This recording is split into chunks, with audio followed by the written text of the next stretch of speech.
পরিবারের সদস্যর সঙ্গে দেখা করাটা খুব দরকার। আর বলে না তাদের মধ্যেই ভগবান থাকে, তো আমার মনে হয় বাচ্চাদের সঙ্গে যদি এই জন্মদিনটা শুরু হয় তাহলে আমার মনে হয় আমি ভগবানের সঙ্গে সেই আশীর্বাদটা নিয়ে শুরু করছি। সেই জন্যই আজকে বুমেরাঙের এই স্ক্রিনটা বাচ্চাদের জন্য।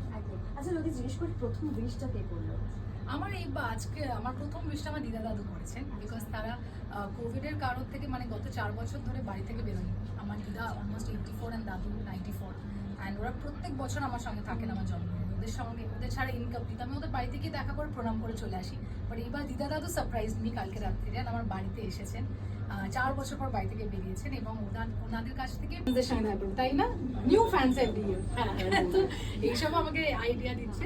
বাট সত্যি আমার মনে হয় আজকে বুমেরাঙের এই স্ক্রিনিংটা বাচ্চাদের সঙ্গে এই কারণেই করা, বিকজ আমার মনে হয় যে যখন প্রথমবার 7 বছর আমি বেরোলাম আমার ফ্যান্সদের সঙ্গে দেখা করতে, এটা খুব দরকার ছিল যে এমনই একজনের সঙ্গে দেখা করি যাদের মধ্যে ভগবান নিজেই থাকে। বলে না বাচ্চাদের মধ্যে ভগবান